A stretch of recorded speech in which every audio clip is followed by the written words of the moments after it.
শুভ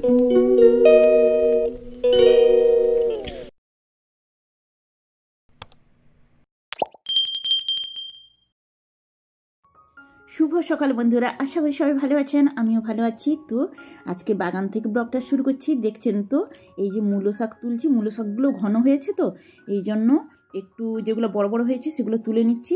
আর এখন নরম নরম শাকটা খেতে খুব ভালো লাগবে, তাই মূলো শাকগুলো তুলে নিই। তারপর সংসারে সমস্ত যা কিছু সকালে থাকে সেগুলো তো আমার সব হয়ে গেছে। এখন স্নান টান করবো, পুজো টুজো দেবো। তো আগে শাকটা তুলে নিই। নিজের হাতে লাগানো সবজি বলুন, শাক বলুন, যাই কিছু বলুন, তো যেরকম হোক না কেন তুলতেও খুব আনন্দ লাগে আর খেতেও খুব ভালো লাগে। তো শাকটা বেশ নরম, একদম কচি। তো আজ প্রথমেই তুলছি, শেয়ার করলাম আপনাদের সঙ্গে।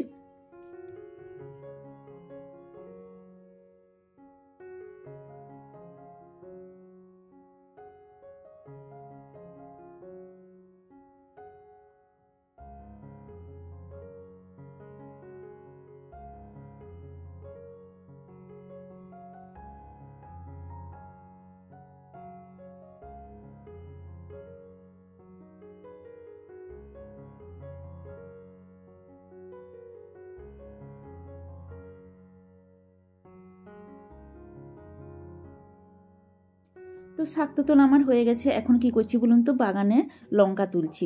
তো লঙ্কাগুলো পেকে গেছে। কেন পেকে গেছে বলুন তো, কাঁচা অবস্থায় তুলিনি। কারণ বাগানের লঙ্কা কাঁচা অবস্থায় বলুন আর পাকা অবস্থায় দেখতে বেশ ভালো লাগে। তো কিনে কিনেই খাওয়া হচ্ছে, এই জন্য বাগানের লঙ্কা দেখতে ভালো লাগবে বলে তুলিনি। এখন লঙ্কা তোলা হয়ে গেছে, পাকা লঙ্কাগুলো। আর গাছে এখন একটু খোল জল দিয়ে দিচ্ছি, তো শাকটা আর একটু ভালো হবে সেই জন্য।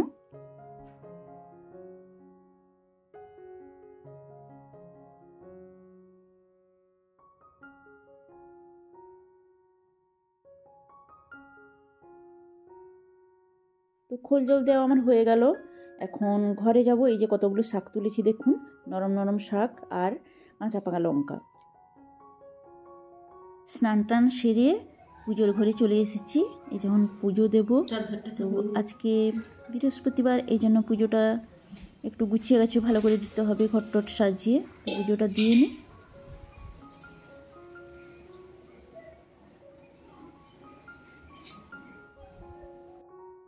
দিয়ে এসে এই যে দেখুন, সোয়েটার একটা চাপিয়ে দিয়েছি শাড়ির উপরে। প্রচুর ঠান্ডা, ভীষণ কাঁপুনি দিচ্ছে। টিফিন যেই করলাম না, একটা যেন কাঁপুনি দিচ্ছে। তো এখন একটু চা খেয়ে নেব। তারপর আজকে রান্না বান্না সেরকম বিশেষ কিছু করব না। তো আমার হাজব্যান্ড আর মেয়ে খাবে না, তো ছেলে খাবে, এই জন্য ভাতে ভাতে একটু বানিয়ে ফেলবো। আর এই আর কি, বেশি কিছু রান্না বান্না করবো না। এই যে বাটিতে চা বসিয়ে দিয়েছি, চাটা ফুটছে, চাটা ছেঁকে নিব, দিয়ে একটু আরাম করে বসে খাবো চা। চা নিয়ে রুমে চলে আসলাম, এই যে দেখুন। আর বসে বসে একটু জমিয়ে চা খেয়ে নিই। আর এই রুমে রোদ্দুরটা পড়েছে, তো রোদ্দুরে বসে আছি। এই যে দেখুন,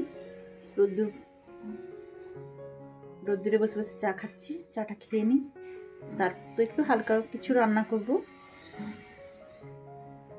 তো দুপুরে খাওয়া দাওয়া হয়ে গেছে, ভাতে ভাতে খেয়েছি। আর এখন নারকেল একটা ফাটিয়ে নিয়েছি, নারকেলটা কুড়বো। তো একটু পিঠে পুলি বানাবো। নারকেল করার পর চলে আসলাম বাগানে, গাছগুলোতে জল দিতে হবে, শুকিয়ে গেছে মাটিগুলো। তো এখন জল দিয়ে নিই, তারপর আবার ঘরে গিয়ে নারকেলের পুরটা বানাবো।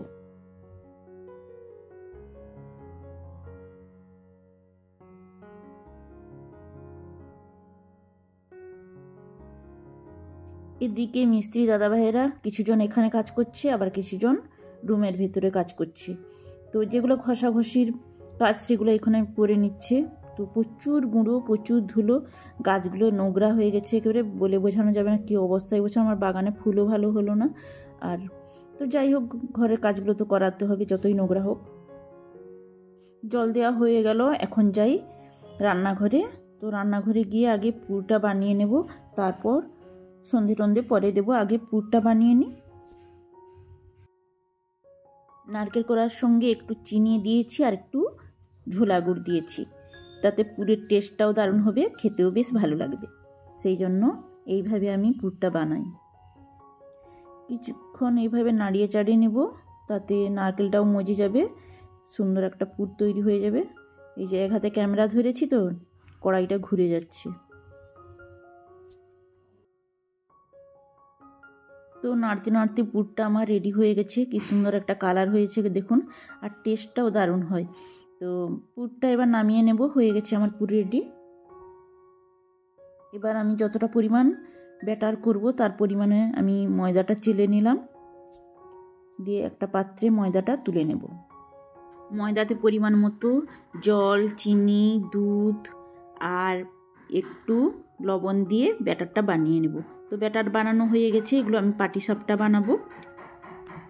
সন্ধে দেওয়ার পর আমি পাটিসাপটাগুলো বানাবো। আর এই দেখুন আমার হাজব্যান্ড দেশের বাড়িতে গেছিলো, আমার শাশুড়িমা কত কিছু দিয়ে পাঠিয়েছেন। এই যে কলা দিয়ে পাঠিয়েছেন, কতগুলো কলা দেখুন আমাদের বাগানে হয়েছে দেশের বাড়িতে। কলা, তারপর আরও কি দিয়েছেন বলুন তো, শিম। কত শিম হয়েছে বাগানে জানেন, এই জন্য এতগুলো শিমও দিয়ে পাঠিয়েছেন। কত সুন্দর শিমগুলো দেখুন। আর আমি আমার হাজব্যান্ডকে বলেছিলাম ওখানে যে ময়রার দোকান আছে, তো ওখানে যে মিষ্টি বানায়, তো ওখানকার ঝুরি আর ডাল ভাজা ওগুলো খুব সুন্দর, খুব টেস্টি লাগে। তো চায়ের সঙ্গে খেতে বেশ ভালোই লাগে। তো বলেছিলাম, সেই জন্য এগুলো নিয়ে এসছে, কতগুলো ঝুরি নিয়ে এসছে দেখুন, আর ডাল ভাজা নিয়ে এসছে। আমার ভীষণ ভালো লাগে খেতে, তো ছেলে মেয়েও খুব পছন্দ করে, সেই জন্য নিয়ে এসছে।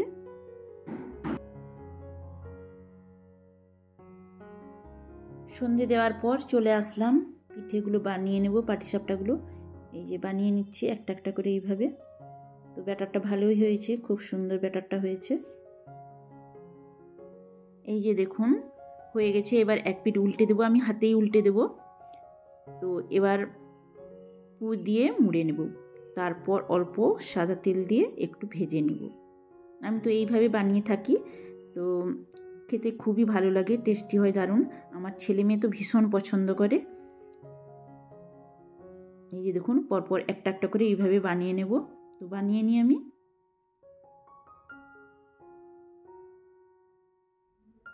এই যে দেখুন অল্প তেল দিয়ে এইভাবে আমি ভেজে নিচ্ছি। প্রত্যেকটা আমি এইভাবে বানিয়ে নিলাম। তো আজকের ব্লগটা এখানেই শেষ করছি। সবাই সুস্থ থাকুন, ভালো থাকুন, গুড নাইট।